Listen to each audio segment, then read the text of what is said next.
it is a really tedious, expensive process. And so at that point, it was like, okay, well, let's look at this certification of consultants idea and see about that. And so the focus completely became about the certification of consultants. And, to me, I think one of the main things is just trying to give some sort of a seal on people so that people who are buying these services, clients, have some sort of reassurance that this person understands accessibility.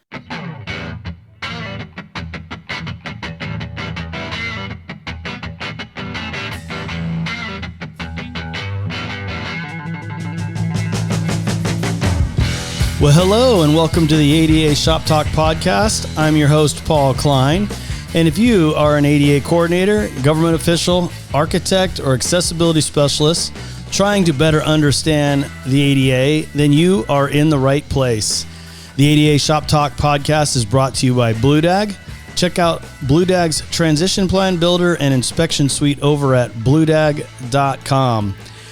And once again, I've got a great guest for you guys today. Friend, well, I shouldn't say become a recent friend, I should say, or acquaintance or professional acquaintance. You know, some people use that term loosely sometimes, but I like to always think of people as friends because they're always great resources and someone I log in my mind. But I got introduced to Matt Lescher with CCI, or Code Consultants, Inc., and he's the Director of Accessibility Services through Christy Avalos, another guest that we've had on the show.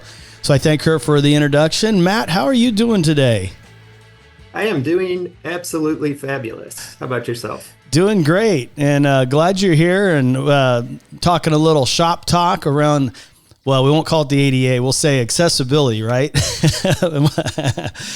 You and I were talking off air a little bit about how, we put everything under that umbrella of the ADA, but there's so many things like in the FHA that everybody says, how many ADA units do I need in an apartment? And it's like, well, you really don't need any because it's under the Fair Housing Act. Yeah, it's the umbrella, the catch-all umbrella for accessibility. And I've noticed recently, actually, I see universal design being a term that's actually moving that way too, where people use it synonymously with accessibility. And it's quite different, actually. Yeah, I remember a big universal design push in the late 2000s.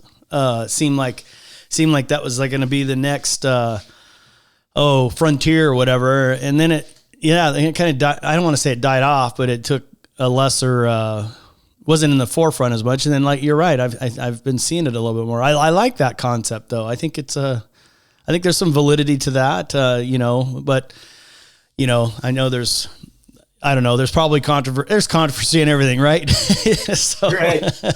You just got to look for it or find it. But I think, you're like me, Matt, we're trying to understand this world of the accessibility and the more accessible the world is to the greatest degree of people, the greatest number of people with disabilities, the better. And, I think it's always a good thing when there's, more of that, and not less.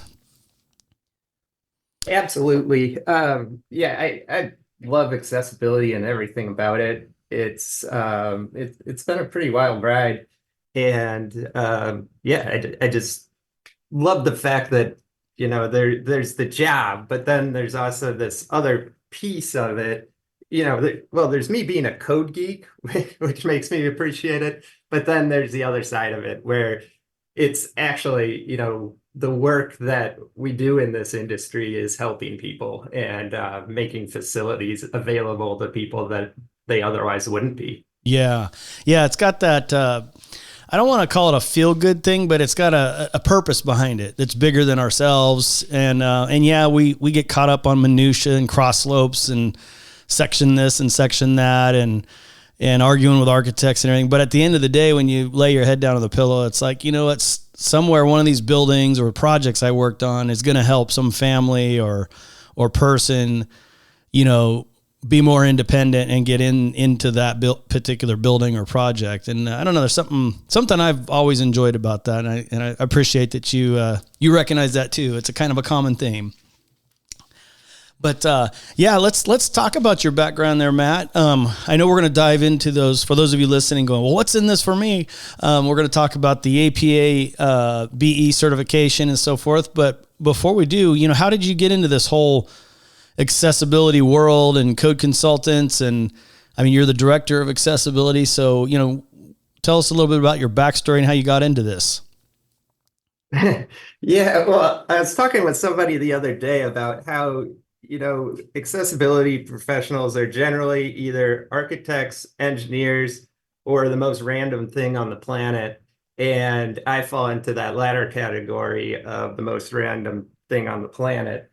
My experience with accessibility from a personal perspective goes back to when I was a kid. My mom was a special ed teacher, and at the time she was fighting this battle for inclusion because they had the kids with disabilities all in a dark, dingy corner of the school in this resource room, and they didn't get to be around other kids. And so that was the battle my mom was fighting, and it is a hard battle to win back then. And so she'd bring the kids over to our house to play and have exposure to me. And so that was kind of what shaped me. She shaped me from a real young age that, there were certain words that you couldn't say and things like that. Because they're hurtful. But that is not how I ended up in this field. It was I was doing creative writing. So I have like what I call a makeshift major. It's interdisciplinary studies from the University of Missouri, and it's communications, playwriting, psychology, and creative writing, just all kind of lumped together. Yeah. They essentially let me take whatever courses I wanted. And I knew I wanted to write, but I didn't know what. And then I got out of school. I was doing journalism as a freelance writer and advertising. And I wasn't really good at it, I guess. I don't know. But ended up having kids. I wasn't making any money, like $50 an article or something like that, which is hard to feed kids on. Yeah. So I got a job doing search engine optimization and writing for a website company. And then that job kind of went away. And then I was like, well, what the heck am I going to do now? And I got an opportunity to work at Code Consultants. And Gene Becker, who I work with, mentored me and taught me how to read plans and all that stuff. And the reason it worked for me was because of my research background from the journalism and the writing. And it just took off from there. And I'm here 17 years later. Yeah. Wow. That is amazing. It is so true. There's a lot of people that, I think I forget what the average is, but 10 years after you graduate college, you're usually working in some other industry or field other than what you went to school for. And my daughter, who works for Christy, Kalia, she has a creative writing degree too. So, oh, really? But now she's a surveyor full time, and she's measuring grab bars and cross slopes, and and is she in Texas?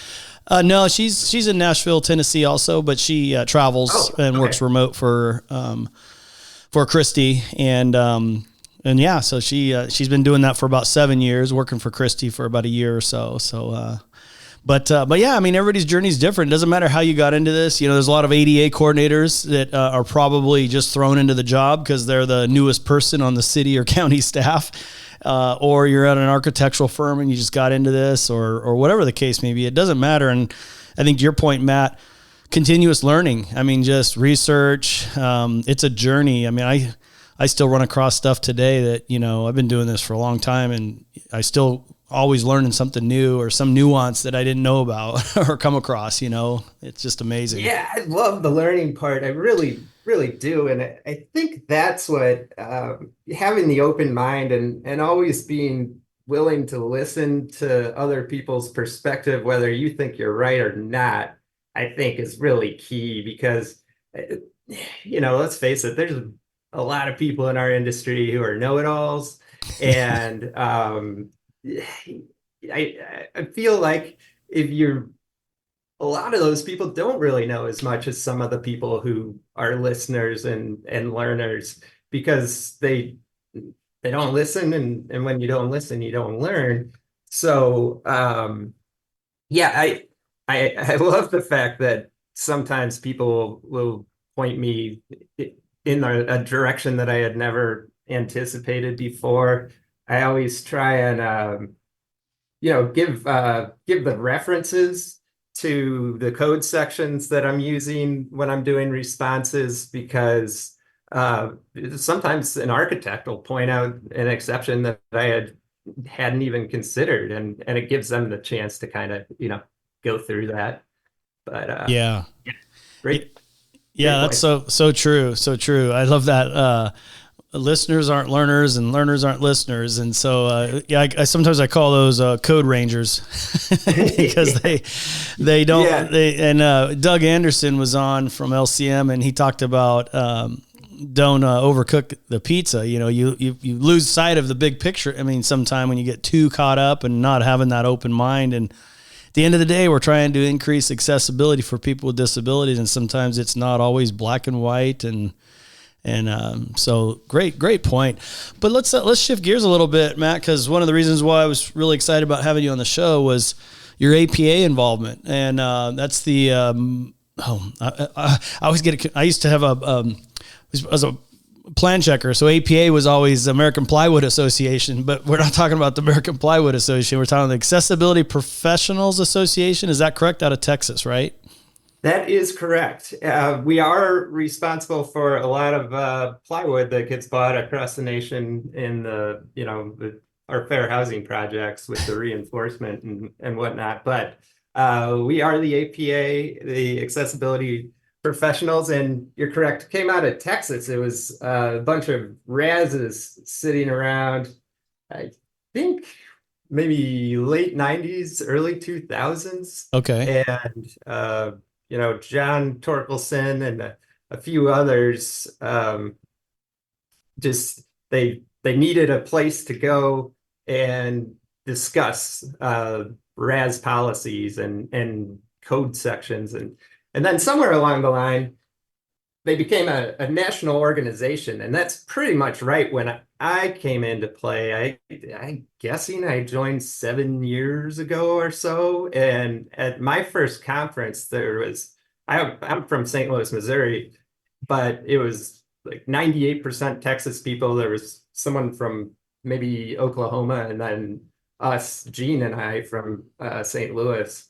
But ever since then, the focus has shifted away from Texas and become a national organization. So we have like a tech standards committee, which I love because you just sit around and talk with other consultants about codes and experiences.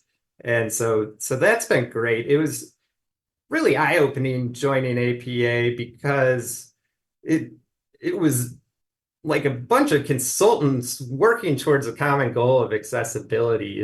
There was no us versus them. And I gotta admit, I was kind of thinking in us versus them before I got involved in APA. But since then, I've completely changed my opinion, Yeah. and it's been great for business, both for CCI and there's certain projects that we don't take on, so we'll kick it to, we'll recommend somebody else. And so it's worked out for other people too, I feel like. Yeah, like Jim Terry says, who's involved with that, all ships rise in a rising tide. And there's so much accessibility and work. I mean, you can't keep it all to yourself. There's no way we can do it all. So, and we've always been the same way at Blue Dag and my other company, CalCast, where we train our competition in a lot of cases through training and education. But that's okay. That increases accessibility awareness, better compliance, less lawsuits. And so, it's just an abundance mindset. And I like that. I like that you think that way. And that's what I love about the APA too. I noticed the same thing. And we've been lacking kind of a nationwide. I mean, we have CASI out in California. You have ICC, but it's more building codes and code development. And so I think the APA is really filling that void that we need. And the more people, even you CAS listening out in California, I think the APA is a great organization to get involved with. And I also think the APA, the APAC-BE certification is a great precursor to the CASP, and just a good one to have anyway, because it's such a good foundation. And talk a little bit about that, Matt, in terms of, the APA, development of that exam, what its hopes were for developing that, and how do you become one? Sure. So APAC, the APAC came around. It was so when I first started at APA, there was a group sitting around, Carol Pruitt and Robin Roberts and a few others. I think Jim Terry was actually sitting in that conversation with Gene and I. And APA had a couple initiatives that they were looking for to really help accessibility nationwide. And one of the ideas was certification of products, excuse me. And then when this conversation started, Jim kind of raised his hand. He's like, well, I got Karada coming out with a product certification in about 2 months. Yeah. Yeah.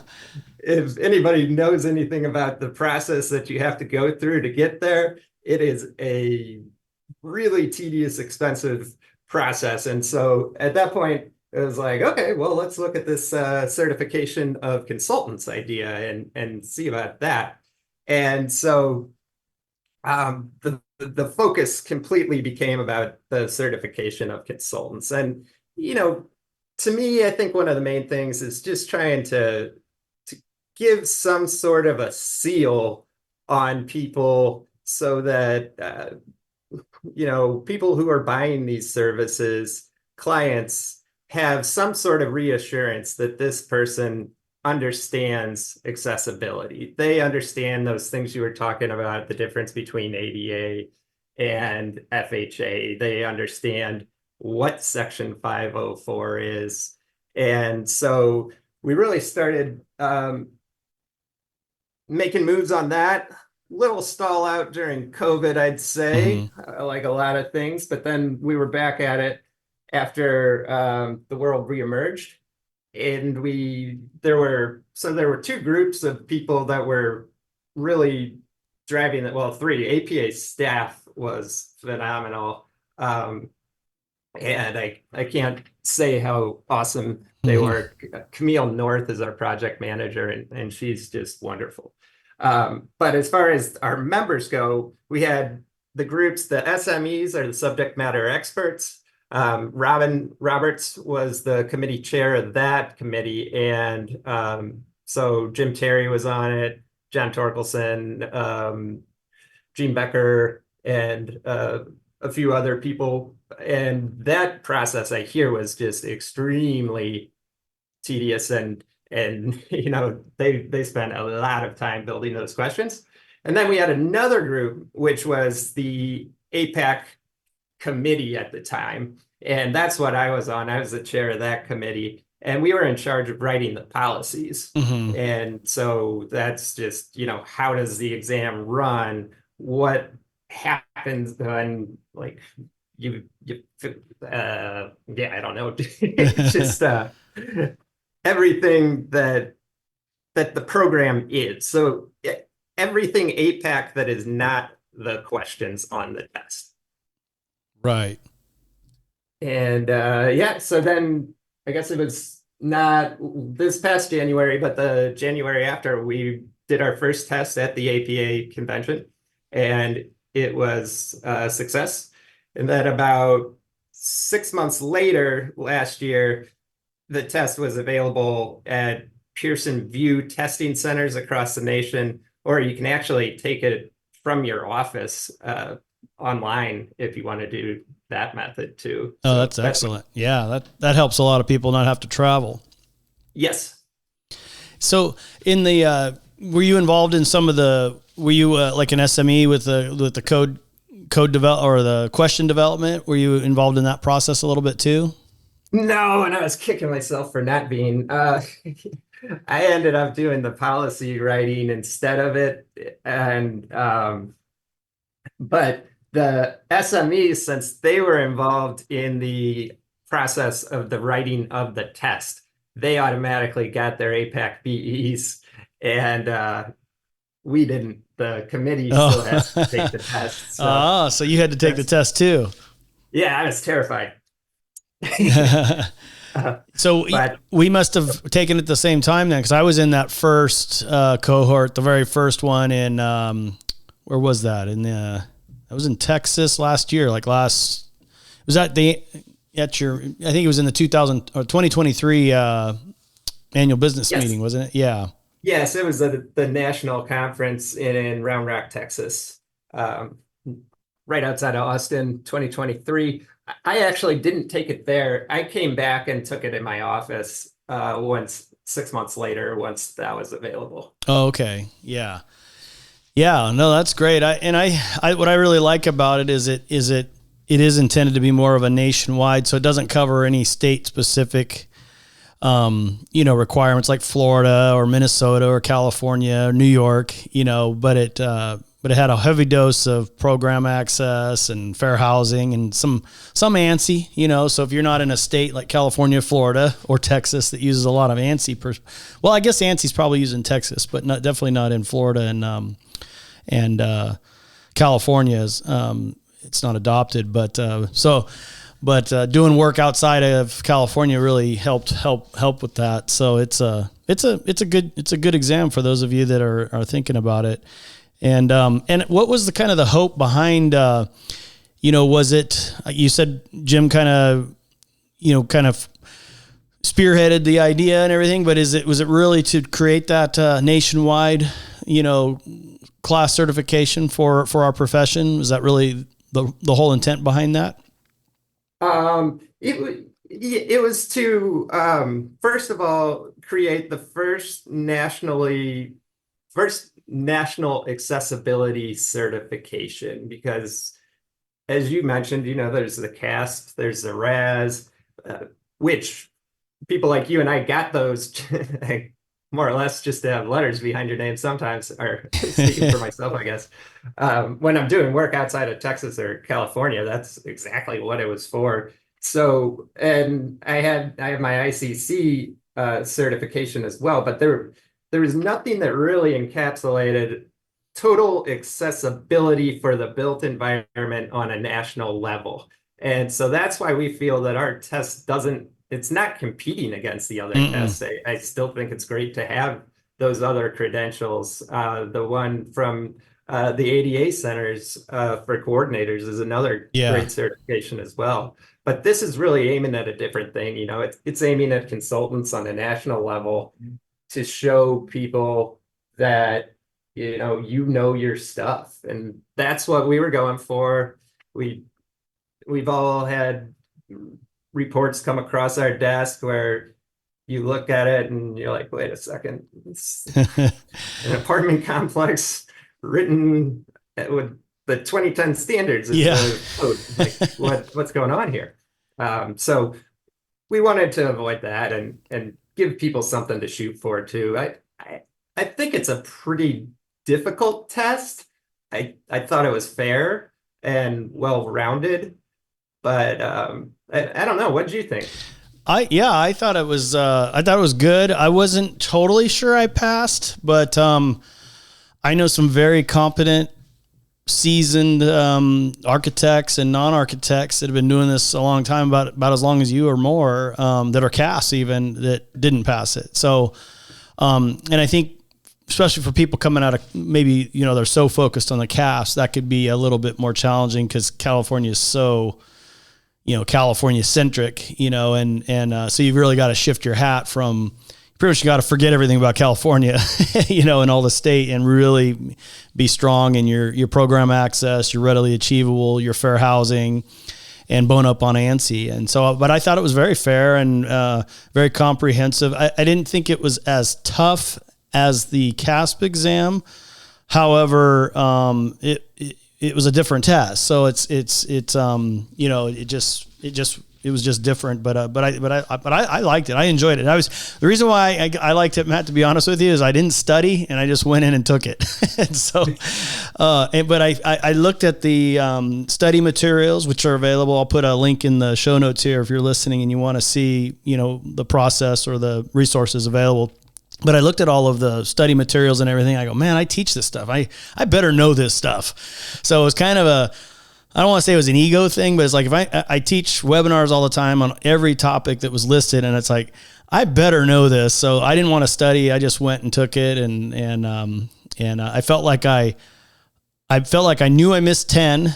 There was 10 that I was not sure about. So I said, okay. And I think you could miss about 30 was about the threshold. And so I thought, okay, even if I got another 10 wrong, just from reading it wrong or being a moron, I still think I passed, and sure enough, I did. So I don't know what the margin was, but I was just glad I got the letter. So I was excited. Well, congratulations. Yeah, I agree with you. I would say that the CASP was more difficult.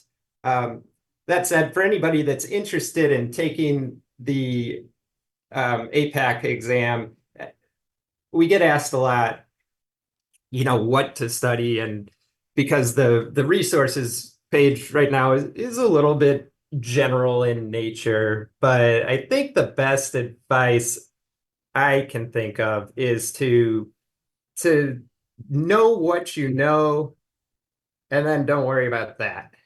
So if there's something that you don't do on a daily basis, like housing, for example, I've talked to people who cannot stand housing, and there are some housing questions on there. So those type of people should focus on the Rehab Act, FHA. Think about what types of coverage those regulations and laws cover, and then but me, for example, I do less Title II work as far as cities go. We may work on government buildings, we may work on things like that.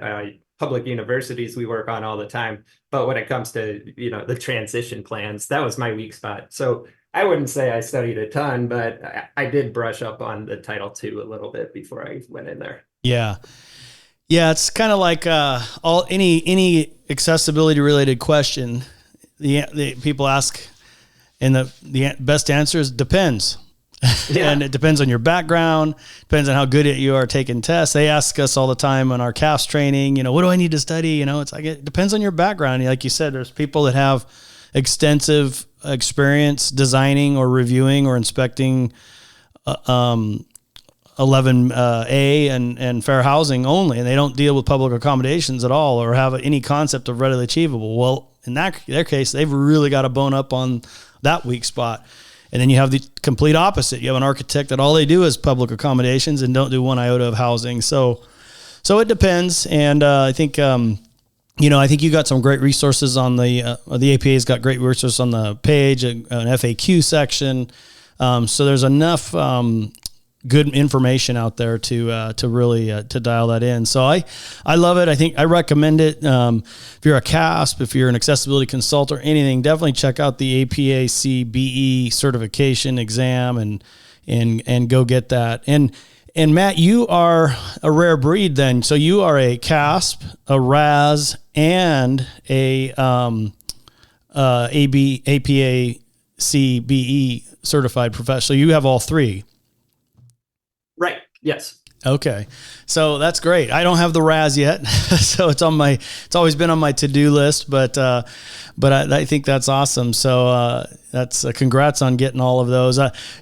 Many years ago when I first really started getting into the consulting side, the only kind of national thing out really around was the, ANSI, ICC ANSI A117. And you could almost go in there, it's open book, and you could almost go over there with a hangover. And I mean, I don't want to offend any ACC people that are listening, but I mean that test doesn't cover readily achievable, barrier removal, fair housing. I mean, it's very specific just to the technical requirements of the ANSI, and so it was, and it's open book, so it was pretty easy one to pass if I remember right. But maybe they've changed it. So Yeah, that's how I remember that one being as well. It was, yeah, focused on the IBC and A117.1 ANSI. But the thing I appreciate about that is open book, I think, is a great thing for a test because, I think there's something to be said. The most important thing for us to do a lot of times is to check the code and see what it says, rather than just, flying off of your memory. And so if somebody knows how to do that process, then that is one of the most important things to me. Yeah, I agree. I agree. I think that's one of the issues we've had. Mark, my business partner in CalCAS, he was on the CAS SME when they were writing the exam early on, and you can ask someone what the height of a grab bar is, and what's the minimum turning radius in a restroom, T-shape, blah blah blah. But really, in reality, if you need to look that up, you're going to go look that up. So there should be a component of that, but that shouldn't be 99% of the test, because it's those gray areas in the scoping, and knowing the difference between program access and readily achievable, and pre-91 buildings for FHA, and those bigger concepts. And that's what I think the APA certification really picked up on, a lot of those nuances. And so I found it fun. So that's good stuff. But let's shift gears a little bit again. And I appreciate all that wisdom on the APA certification, and we'll post those questions and everything. But tell us a little bit about Code Consultants Inc. What kind of work do you guys do? I've heard of the company before, but I really don't know a lot about you guys. So tell us a little bit more about what you guys do and where you're based and all that good stuff. Okay, great. We're based out of St. Louis, Missouri. It's where our headquarters is, but we have offices in LA and New York as well, and then various other presences, office in Chicago, presence in Florida. We started 50 years ago as a fire protection engineering firm, and then branched out into other areas of the building code, and accessibility being one of them. We also do sprinkler design, fire alarm design, ICT. But accessibility, they actually started a branch for accessibility when the ADA went into effect and the ADAG came out. But then they shut it down in mid 90s because they thought the architects were going to take it over and there would be no need for ADA accessibility consulting. And then years and years went by, and we kept on getting begged to bring accessibility back. So that's when they brought it back in around 2006, I think, is when maybe 2005, is when our accessibility group made a return. I came in 2007. As far as projects that we work on, we work all over the nation. Biggest projects are in New York and California usually, but we do a lot of work in Florida, Nashville, Ohio. And we do a lot of mixed use residential projects these days. That seems to be booming. We do a lot of high profile projects, just like big office buildings that you read about in the news. And then, pretty much everything else in between. We end up working on a little bit of everything, I'd say. Yeah, that's great. We do a lot of theaters because we represent NATO, the National Association of Theater Owners. We represent them on the A117.1 committee, and we keep an eye on the IBC for them as well. So we do a lot of theater work. We do some stadiums now and again when Ed Rother doesn't get them. And we just try kind of work all over. Yeah. So more in the plan check and survey support or consulting, as opposed to going into like a city and doing like a full transition plan or something like that. Yes, our bread and butter has always been the plan reviews, and that's where we're most efficient and most effective. We have been doing a lot of site visits recently just because of the demand for it. And yeah, the clients have been wanting it more and more, I feel like, as people are trying to force other people to sign a piece of paper that says your project's 100% compliant, which always drives me crazy because we know that's not true, no matter how good you do. So we do a lot of that. We do some expert witness stuff, and then just a lot of presentations and teaching as well.